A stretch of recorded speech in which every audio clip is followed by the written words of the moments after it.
Welcome in to the latest episode of the Need for Seeds College Basketball Podcast presented by the pregame.com podcast network.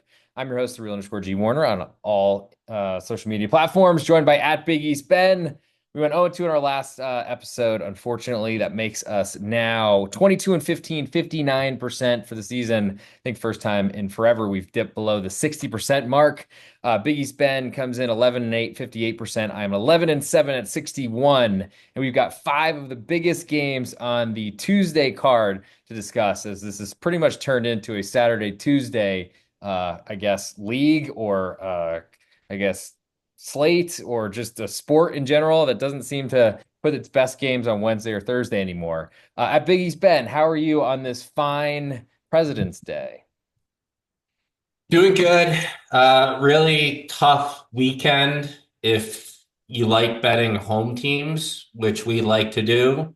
Alabama, Arizona, Purdue, Illinois, Georgia, Ole Miss, all lost outright as Oh, home and favorites also, and or also home my slight underdogs.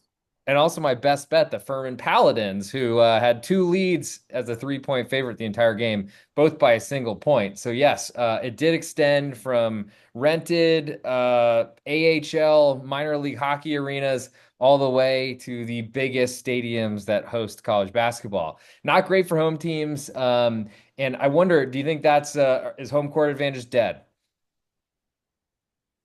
I don't think it's dead. I just think we saw a lot of variance. It happened to me with my best bet. The Southern Methodist Mustangs took an early 13-3 lead and played like Dick after. So, yeah, it was a tough weekend for home bettors. I wish I stuck to the totals, but I don't know. I think this home court advantage, I think, if we look at it years past, it does dip a little as the season gets on and teams get more comfortable playing away from their home court in front of raucous or in case of the ACC, tepid crowds.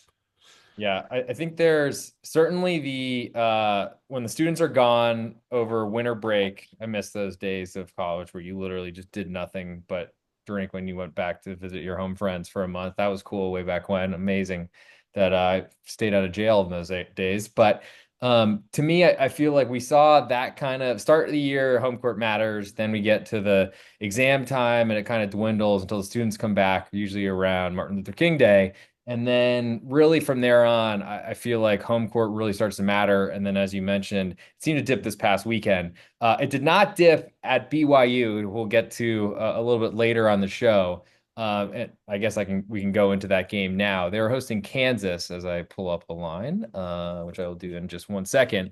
But I took K-State, who had won six straight games and put themselves back on the bubble discussion after I think they were something like 5 games under 500 or something like that, or 4 games under 500. It climbed to 13 and 11.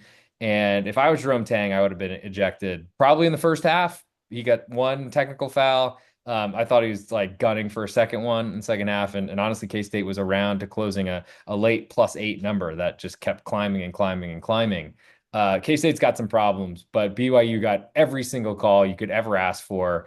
And Coleman Hawkins, I mean, he should have been got an attack as well. He was like literally when he got called for fouls, was just chasing refs to the scorer's table, saying, "Are you gonna call it down there? Are you gonna call it down there? Are you gonna call it down there?"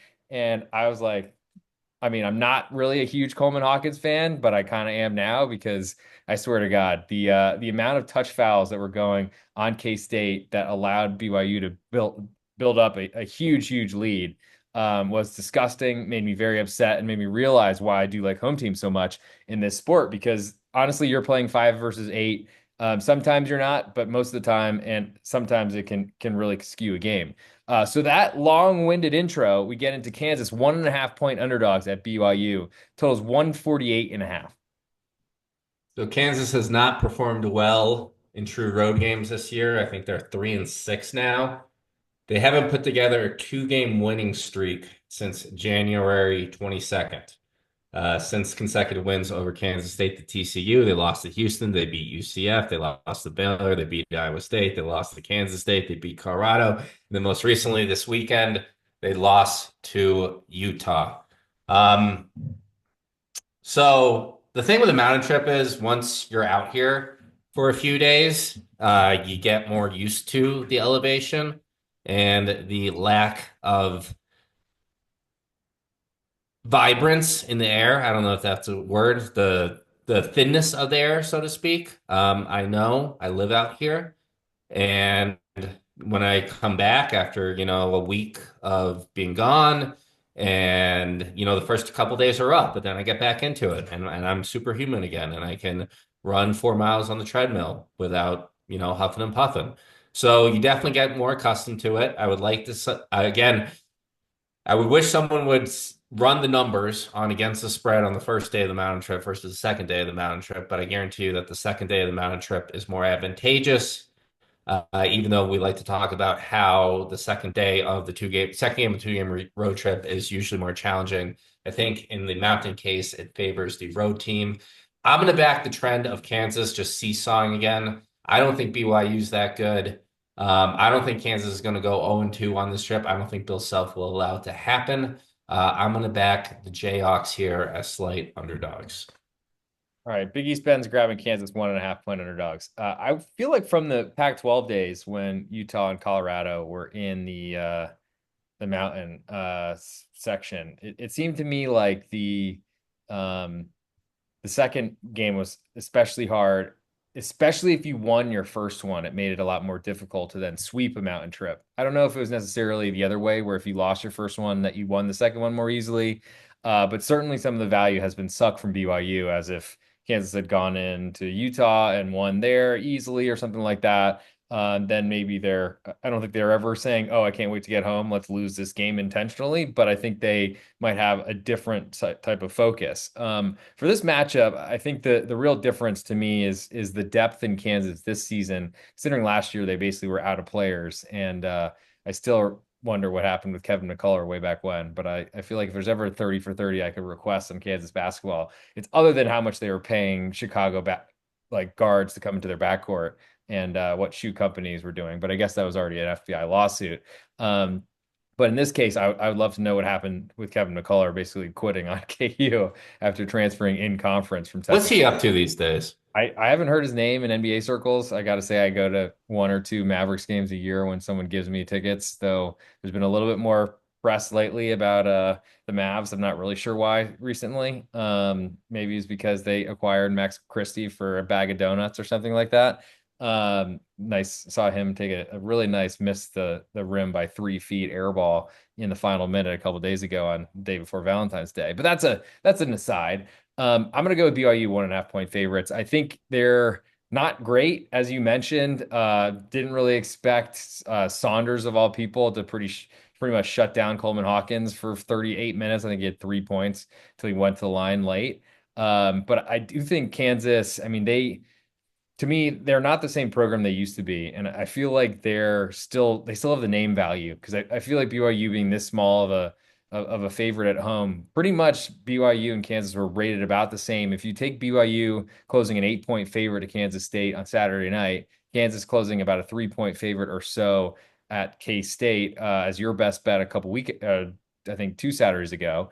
That to me feels like that those teams are pretty similar. You could even argue that BYU might be a little bit better. So 1.5 seems cheap to me. I do think you're right that KU will be very motivated for this matchup, but I don't think it'll be enough, especially because if BYU makes shots at home, they're so hard to stay in a game with at this point. If you're looking at top 50 BYU at home, they've had their chances and they haven't taken advantage. I mean, they lost to Arizona by 11. They lost to Texas Tech by 5. They, I mean, they went to overtime against Baylor in that game. That could have gone either way. So, I mean, they have been dominant against the 50 to 75 range teams at home, but against the Kansas still 17th in KenPom. I don't think they're 17th best team in the country, obviously, but um, I think BYU still they've gone against the big boys at home, and that signature win is still lacking, which Yeah, and they makes you need more it. nervous to bet Kansas. But again, I think given where this spot, I think just the spot has more value for Kansas. I don't disagree. I think, I mean, BYU, if you ever argue about must wins and things like that, I generally like to be on the other side of those. And BYU certainly could use this win for an NCAA tournament bid. I just like, I don't know how much these teams are really thinking about it because if you're in the Big 12 or the SEC, it's almost like if you play in the conference, you expect to be in the tournament. And there's so many opportunities coming up. So maybe this doesn't matter as much. Certainly getting a huge pelt of a Kansas 17th and Ken Palm on your home floor. I mean, that's a really great spot to get a quadrant one win. And those are seemingly the goal that keeps people rich or in the tournament in that example. But I don't know. I mean, we'll see, I guess, how this it's probably how this game starts. If Kansas can withstand an early run or even get off to a good start, maybe that's the answer. K-State were not able to. We're down 18 at halftime and did cut it back to I think got to 9 or 10 or something like that. But different story with different talent levels. And I'm shocked. Do you happen to know who K-State's top leading scorer this year is? So McDaniel. David and Gasson, which was very, very surprising to me. He probably would have been my fifth guess if I had to say. And they only start five players. So we'll move next to Purdue visiting Michigan State, both coming off very interesting weekends. We'll put it that way. Purdue 3.5 point underdogs on the road at Michigan State, totals 148. So Michigan State shut me up. I thought Illinois was going to absolutely eviscerate them, and that didn't happen. They were up 18 or 17 points in the first half.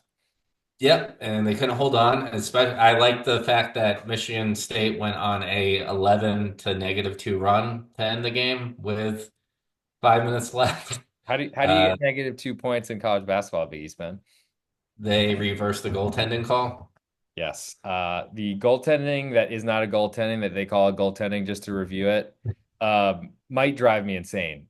Who came up with that rule? Like, I get it because they've missed so many goaltendings in the past, but to not review it and then review it later, it seems like I just man, they make some horrible calls, and then because it's whoever gets the rebound, and then if you come back around with it, then it like is a possession arrow thing when there's a clear recovery, essentially what we see in football. Whoever came up with that, I mean, amongst the millions of rules, especially the bumping cutters that we saw in Ohio State this weekend. Did you catch Glover running off that or not Glover? Yeah. Jameer McGee gave a little, just fighting through a screen, gives a little forearm tap to Trey Kaufman-Renn, uh, why am I blanking on his name? Bill Raftery, walking replay. Oh, that's nothing. This will be a quick review. There's nothing there. See ya, Jamari McGee. That was absolute horseshit. That ended up being those Trey Kaufman-Renn free throws ended up being the difference between a first half total push and a first half under loss, which I was on. So that was nice. I mean, both those teams, Wisconsin especially.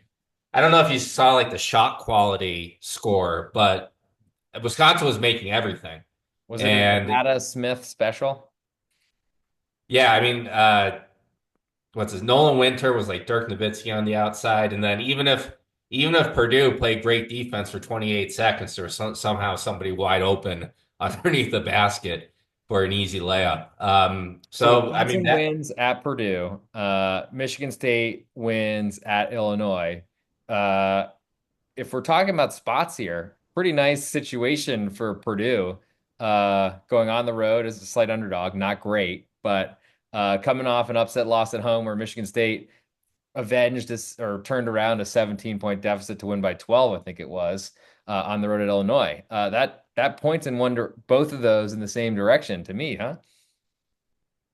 Yeah, I mean, Michigan State is at home, but Purdue has played pretty well on the road this season. They're 7-5 against the spread. Road wins over Iowa. I mean, they almost beat Michigan. They were up in that game basically the whole time, but couldn't get it done. Won at Ohio State. Oh no, they lost. So it's that Ohio State at home. Who was it? Who else did they be at the road? Minnesota, Washington, Oregon. That's a good win on the road. Is it? Used to be I back. mean, once upon a time it was Oregon used to look really good when they were in the Pac-12. Those days might be over, I gotta say. But continue. I mean, so it sounds like you're naming teams that Purdue has beaten on the road. Not a lot of those have been very impressive to me.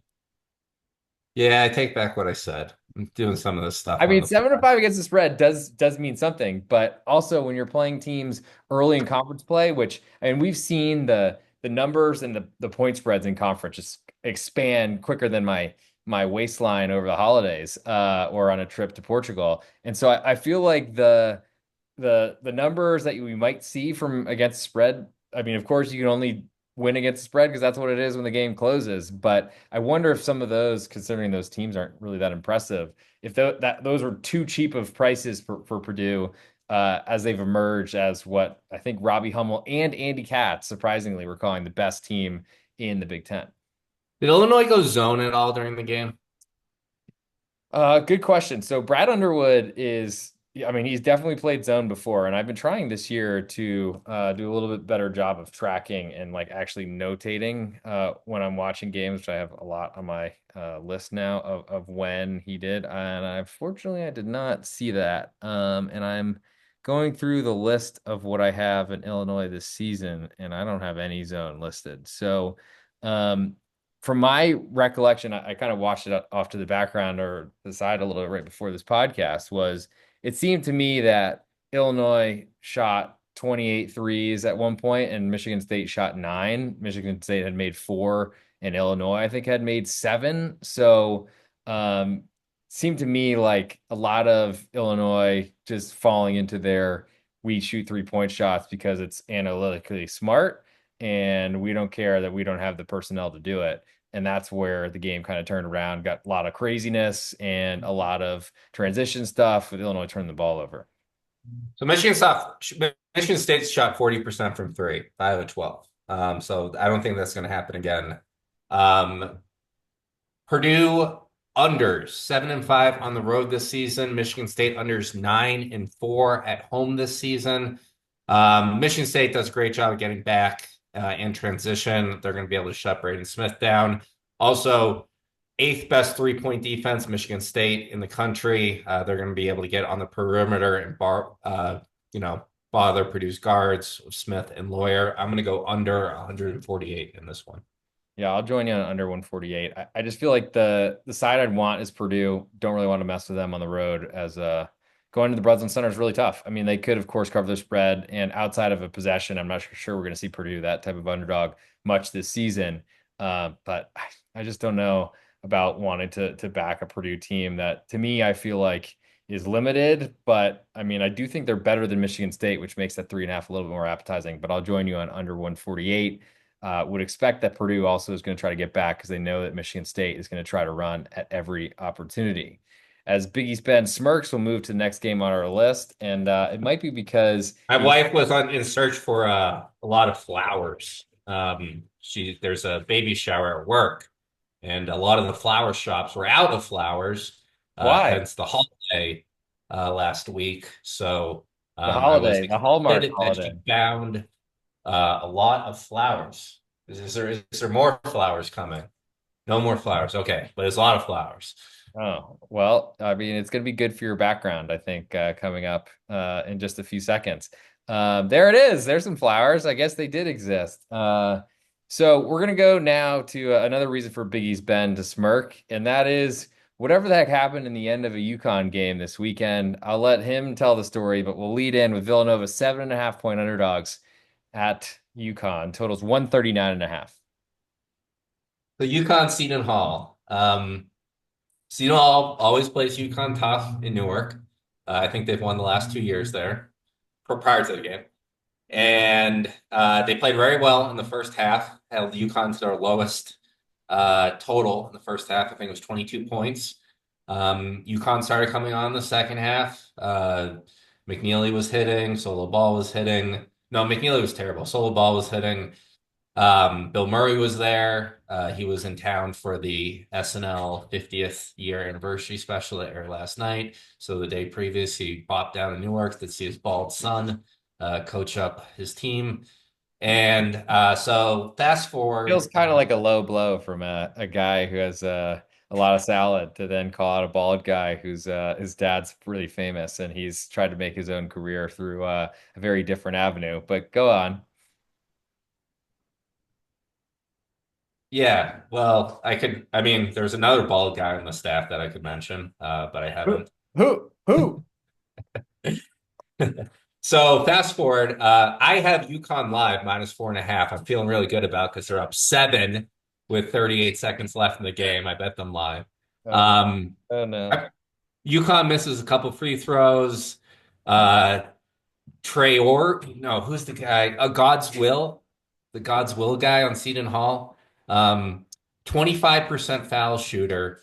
He he hits the first one off the back rim. It goes about 7 feet in the air and drops right down. Banks in the second free throw. God's Cuts, will, Arian. Yes. yeah, Okay. cuts the lead to three. No, yeah, cuts the lead to three, and then UConn. Before that, Adewusu gets fouled shooting a three, makes all three free throws, a 60% foul shooter, He's and gonna. then UConn, the greatest coach in the effing sport, apparently knowing how to design up out of bounds plays is not a requirement for the best coach in the effing sport. McNeely does get tripped, but Solo Ball turns it over. Adewusu gets a steal, knocks in the three. It goes to overtime. And fast forward down to the end of the first overtime. UConn's still up by 5 or 6, under a minute left. And again, they can't get the ball in. Up one. Who was it? Williams? I forget. I gotta watch the end of that game again. I was going crazy. It was bananas. But Seton Hall ends up winning it at the buzzer on a stolen inbounds. UConn just shit down their leg. It was great to see. So again, UConn fans, you guys. So all you guys need to do is have Solo Ball or Liam McNeely put up 40 points in 6 straight games. All you guys have to do is not turn the ball over 20 times in 6 straight games. And all you guys have to do is remember how to inbounds the ball in 6 straight games. And you guys are looking at a three-peat. So, it's looking good. It's looking great. Don't turn your back on me.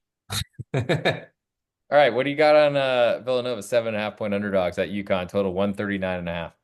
So Villanova, meanwhile, didn't show up to Providence, got absolutely slaughtered. I didn't watch that game, but I watched the previous game where Xavier went to Providence and there was nobody there. So I'm not sure. I think Nobody there, you mean on the roster, in the crowd? What are you in the saying? crowd, the Well, there was the nobody there on the roster because like their seventh scholarship guy had gotten in a hit and run car accident, and they made sure to announce that it wasn't him that did the hitting and the running. It was somebody else, got concussed. And then they basically said if it was Rich Barron, I want to say if it was like if Rich Barron isn't playing, then you know something's wrong. Uh I actually was trying to catch that game and couldn't find it because probably it was on Fox and they took it down already because I literally want that studio to burn down. Can't believe they get another World Cup as well. Vomit, vomit, vomit.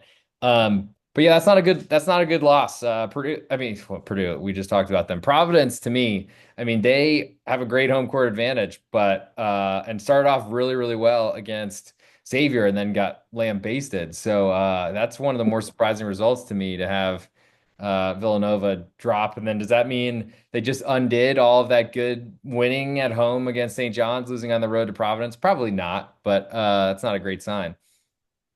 No, it's not. No, it's not. I mean, this is tough. I mean, UConn 4-7 at home. Villanova 4-7 away against the spread. What do we have a total in this one? 139.5. That seems kind of low. Um, I mean, if it's low if Villanova's shooting well from 3 point land, and we know that that's what they have basically decided to run their offense to be. And Eric Dixon's going to be outside, even though honestly he's a great scorer. Can't argue about number one scorer in the land. But I do feel like they're a lot easier to defend. Yes, it's an open lane, but what it does is it means Boyachi is inside, and that guy can dunk. And if he can't put his hands on the rim, I'm not sure he knows where it is. yeah, as shooting 62% from two. I'm going to back the over in this one. Every time I bet on UConn against UConn, every time I fade UConn, they prove me wrong, and they like to remind me of it. So I'm going to back the over. Villanova, best 3-point shooting team in the Big East. Connecticut, ninth in the Big East in 3-point defense, 283rd overall in the country. Also, they really like to hack at teams. Villanova is a great foul shooting team. number one in the Big East. I'm surprised this is not in the 140s. I'm going to back over 139. Yeah, we'll grab over 139.5 for Big East Bend in this game. I'm tempted by Villanova 7.5 point underdog. I do feel like you got the risk of Connecticut potentially blowing this team out. But there's also the concern that if UConn are in the same situation as Seton Hall late, that they all of a sudden the voodoo doll or whatever the bodies come out of the closets and they all of a sudden realize that we just were in the situation this past weekend against a team who literally looked dead. You could argue Sheen Holloway is already updating his resume. But I think at this point, to me, I'll still play Villanova and hope that they make a few threes, maybe get one late to sneak inside the number, or potentially they have a hot shooting day and UConn struggles to separate. We'll move next to the SEC, where, as Big East Ben has seen, it just means more, as they actually have player availability reports, which the rest of college basketball, I would love if you would adopt that practice, because literally waiting until 5 minutes before a game to see a starting lineup to find that, I don't know, 10 people have been out over the last week for me. That's been really, really fun. I got to say, if you backed Arizona State this past weekend and finding Quintance, their starting center, was like nowhere even near the court out of nowhere with no report. And then Adam Miller. It's pronounced Quintance. I have no idea. That's what it sounded like. But honestly, trusting Pete Costa or whatever, who I think just came from some random beat, did have a very hot wife. They or fiance they shouted out and showed his engagement photo in his car, which was a very weird place to take that photo. Guess he didn't really think that part along, but chick was hot, so good for him in that way. I guess the 10 p.m. slots with a former NBA player Scott Williams saying he doesn't believe in analytics and how it's just you really just need to eat glass and get rebounds. And I was like, oh my God, here we go. No wonder they put these fools on this broadcast together. And then we got a beautiful game of TCU and Arizona State where Adam Miller decided to say fuck you to the official after he called him for a foul. And that was enough to get him thrown out, and they lost by 4 points with two technical fouls. Honestly, like scripts like that are kind of hilarious. That is one way to undo home court advantage. I'll put it that way. Bobby Hurley just sitting there like, and if you're not watching on video, like tongue out of his mouth, like arms around his sides, just trying to think of what happened. And I saw them cut to break, and I think he said to him, he's had a really rough go of it. You didn't have to throw him out there. And the bald ref, speaking of bald, it's famous ref who always does the Missouri Valley Championship game. I'm blanking his name now. But he's like, you didn't expect me to throw him out for saying fuck you to my face, like after I called him for a reach-in foul. That was like the most clear foul and obvious thing ever. Well, But if I was Hurley, I would go, listen, a lot of these guys are frustrated because we promised them all this money, NIL money that was going to come from this TV show they were making of our program, and then no network picked it up, so now we can't pay them. yeah, or that, or Bo Scatterbo took it all. Yeah, or his dad took it all too to buy backwards hats. Um, we'll move to SEC as I was trying to get into, and then I got distracted because college basketball is a thing. Texas A&M 3.5 point underdogs on the road at Mississippi State. Totals 143.5. You mentioned how home court didn't serve Mississippi well, but it certainly didn't bother Mississippi State very much. No, and Mississippi State swept the Egg Bowl this year, 2-0 against Ole Miss, so congrats to Jans's crew. Griffin, you ever watch like when Mississippi State's in prime time, like big games, top 10 matchup in Starkville? And you ever notice how they go? Are you talking about the hump? When they go to the I'm talking hump about the hump. and they get Yeah. they get they get humped? And they never win. Well, I remember Like them swelling to a they six. never ever win at home in these big games. I remember they swelled to a 6 point favorite to Kentucky earlier this year. That didn't go so well. No, so Kentucky at home, 5 point favorite, lost by 5. Uh, Alabama, 1 point favorite, lost by 4. Missouri, 6.5 by point favorite, lost by 27. Florida, 2.5 point favorite, lost by 13. They don't perform when the lights are the brightest. I'm sorry, they don't. Overall, 4-8 against the spread. AM's been so-so on the road, 5-5 against the spread overall. Did not cover against South Carolina, but won. did not cover against Kentucky, difference of 4.5. They had that Oklahoma win, that huge comeback. Um, but yeah, man, this is a real problem for Mississippi State not being able to win these big games at the hump. I also like Texas A&M's ability to crash the glass here. We talk about them a lot. Number one offensive rebounding team going against the 148th unit in the SEC. Also, they get to the line a lot, 27th in the country in free throw attempts. Mississippi State 214th defense in terms of fouling. Those two advantages play directly into Buzz's hands. I'm going to back the Aggies on the road here. That's an interesting theory. Mississippi State just can't win home games in prime time. You know where they do win? On the Away from road. home. Away from home, they win because they won against me at SMU. Came back from a really huge deficit early. Uh, this is gonna be a fun game. One at Vanderbilt and easily. Hold One at on, hold on, Vanderbilt. hold on. We're going in chronological order of all the times I've bet against Mississippi State this year. SMU on the road, we're down 20 points early, still won by 5.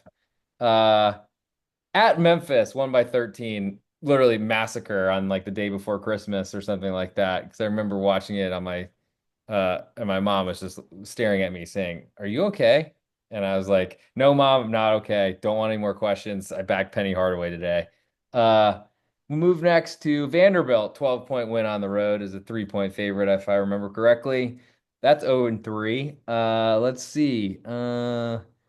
Almost took South Carolina against them. That South Carolina might have covered though. But and then definitely lost with Mississippi this weekend as They that. did. They were up big in that game against South Carolina, and then South Carolina came back and forced O2. Yeah, I went by 5 in OT. Yeah, I mean Mississippi. I was looking at them this weekend, and then I was like, well, I guess they're never going to hit down to my key number of 3-point favorite. And I was like, okay, I guess I'll pass. And then 2 minutes before the game tipped off, Mississippi -3 appeared. So I decided to dive in, and wow, I mean, it started off pretty well, I thought, and then Mississippi State's defense is real. So I'm going to back them. I'll lay the 3.5 points. I guess if you just keep getting home games on weeknights, eventually you might hump rather than getting humped. I just Texas A&M being number 6 in. Did you see that in our bracket reveal from the NCAA? It's number 6, so they're the second ranked 2 seed. Overall seed? Number 6. Or wait, the numbers over. So number two seed. So a 2 seed, but number 6 overall. So like not Gotcha. only are they a 2, but they're better than 2 other 2 seeds. I don't know what to say about that. The maybe the home win over Ohio State, the neutral win against Creighton, home win against Wake Forest, the neutral against Texas Tech. That was a good one, and I definitely lost on that one. Neutral over Purdue helped, and then I guess what they've done in conference play. But man, I feel like A&M, who closed I think 4.5-point underdogs on the road at Missouri. I'm gonna back Mississippi State here, and I don't love laying 3.5, but we might get 3 before tip off. Last game on our list before we get to our best bets, and that is Illinois visiting Wisconsin, who we've already talked about plenty. Wisconsin 3-point favorites, totals 161.5. Yeah, I'm surprised at this number. I thought it would be 5.5, 6 even. I mean, if you look at kind of the history of these teams, which I'm bringing up, I mean, Illinois did take Wisconsin pretty comfortably in Champaign earlier this year. But I mean, if you look at Wisconsin's home games, they were 8.5-point favorites to Indiana, 7.5-point favorites to Nebraska, 6.5-point favorites to Ohio State. I don't know. Illinois at this point is pretty similar to Ohio State. Would you disagree? Ohio State can make a lot of threes. We don't. I mean, what Illinois does is rebound, and I that's very important, and I'm not slighting it, but I don't know that rebounding is enough to make them only a 3-point favorite on the road, or a 3-point underdog on the road, excuse me. Yeah, I mean, Wisconsin takes care of the ball. I mean, the one thing that makes me a little wary is Illinois is very good at not fouling. If Wisconsin's headed to the stripe, the game's over.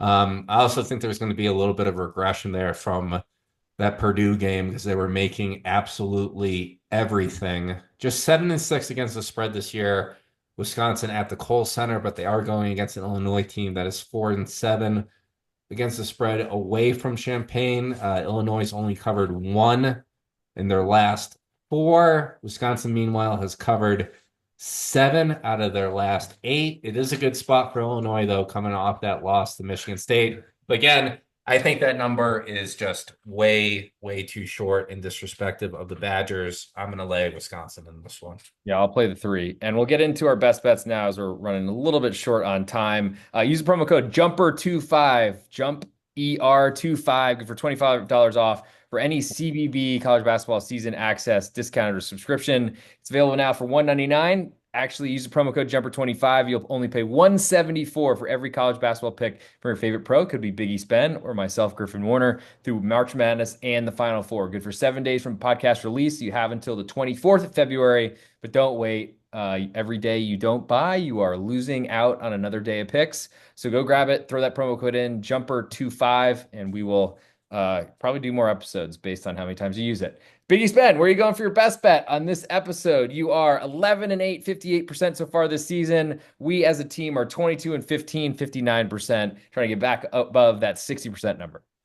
Before I make my best bet, I'd like to quickly shout out one of our guests, MU Warrior 84. He coaches a high school team in Lawrence, Massachusetts. If you ever have visited Lawrence, Massachusetts, you probably wish you hadn't. But they are now 18-1 on the year. They have exceeded their school's their school record for wins in a season by 8, and they are up 31-22 at halftime of their last game of the season, looking to move to 19-1 in the season, and they are ranked 12th in Division One. So shout out MU Warrior 84 on an awesome season. Tweet at them and give them a pat on the back. For my best bet, I'm going to Pittsburgh. Syracuse is 11-point dogs against Pitt. If you notice Pitt being 11-point favorites at home looks familiar, it's because they were this weekend against Miami, who is a lot worse than Syracuse, about 90 spots worse in KenPom than Syracuse. Syracuse has been playing a lot better since JJ Starling returned to the lineup. 9-4 against the spread. Pittsburgh is a sinking ship. There is immunity going on in Pittsburgh against Jeff Capel. Back the orange plus 11. Syracuse plus 11. And if you want to actually thank Marquette 84, you should do that on Twitter. That's the Marquette 84, yeah, is the handle. 18-1, hopefully 19-1 soon. And more importantly, 1-0 was his Chicago State pick against Wisconsin early in the season as he showed up for a guest episode. For my best bet, the real_G Warner across all social media platforms, 11-7 year-to-date, 61%. I'm going to go and stay where we both agree. Wisconsin 3-point favorites at home to Illinois. I'll pay to see Illinois go on the road and rebound their way to a victory. I think 3 points is too little for insurance, and I think we will see a Wisconsin victory. And that'll do it for this episode of the Need for Seeds College Basketball Podcast presented by the pregame.com Podcast Network. We'll be back with you on Friday night discussing the Saturday card, and we will all hopefully be celebrating a 19th victory for Marquette 84. Send them some love. Of course, send us some love across all social media platforms at Big East Ben, at the real_G Warner. And we'll see you next time on the Need for Seeds College Basketball Podcast presented by the pregame.com Podcast Network.